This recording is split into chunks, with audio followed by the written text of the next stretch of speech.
Board সভা বিসিবির বাইরে কেন, এবং এটার আমি যদি কনসিকুয়েন্স চিন্তা করি সেক্ষেত্রে এইখানে আবার রাজনৈতিক হস্তক্ষেপের কোনো অভিযোগ চলে আসতে পারে কিনা?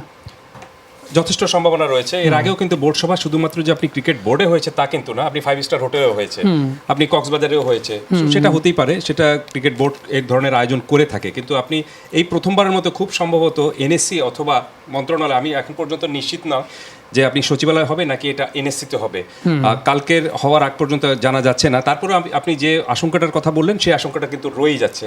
এবং আপনি জানেন যে যে প্রক্রিয়ায় বোর্ড পুনর্গঠনের কথা আমরা প্রথম দিকে শুনেছিলাম যে কোনো ধরনের যাতে সমস্যা তৈরি না হয়, আইসিসি যেন কোনো ধরনের আপনার ব্ল্যাকলিস্টেড করার সম্ভাবনা মানে আশঙ্কা যেন তৈরি না হয়, সে ধরনের একটা বিষয়টা মাথায় রেখেই কিন্তু এই পুরো বিষয়টা ওইরকমভাবে চলছিল। কিন্তু এখন আমার কাছে কেন জানি মনে হচ্ছে যে আপনি যে আশঙ্কার কথা বলছেন সেই আশঙ্কাটা কিন্তু ফলে যেতেও পারে। তাহলে কি ফারুক আহমেদই হচ্ছেন পরবর্তী বোর্ড সভাপতি? আপনার কাছে কি মনে হয়?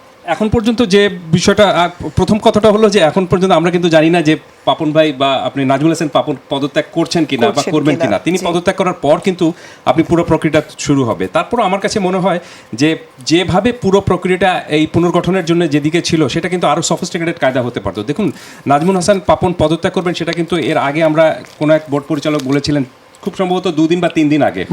এখন 3 দিন হয়ে গেল, এখন পর্যন্ত তার পদত্যাগ তিনি যদি করার ইচ্ছা প্রকাশই করে থাকেন, ইউ জাস্ট নিড মানে মেসেজ, একটা মোবাইলে একটা ছোট্ট মেসেজ কিন্তু যথেষ্ট। এটার জন্য আমার মনে হয় না যে আপনার বোর্ড ডাকতে হবে বা বোর্ড সভায় তিনি উপস্থিত হয়ে ভার্চুয়ালি উপস্থিত হয়ে এটা আনুষ্ঠানিকভাবে বলবেন, সেটাও কোনো প্রয়োজন ছিল না।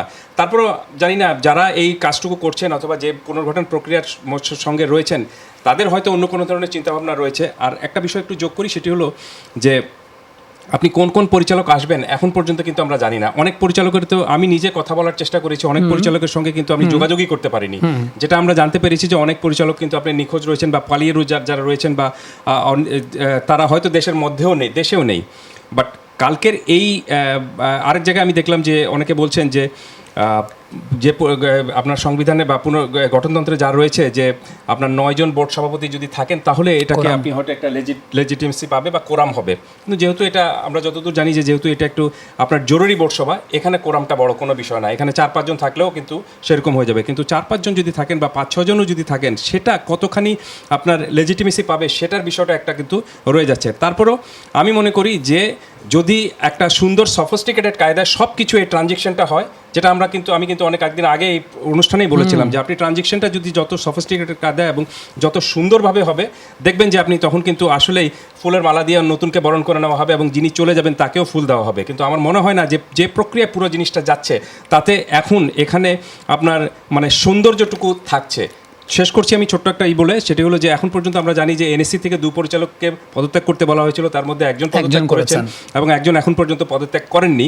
তো তার ভূমিকাটা কি হবে অথবা এই বিষয়টা আইসিসি কেমনভাবে দেখবে সেটা একটা জটিলতার মধ্যে পড়ে যেতে পারে।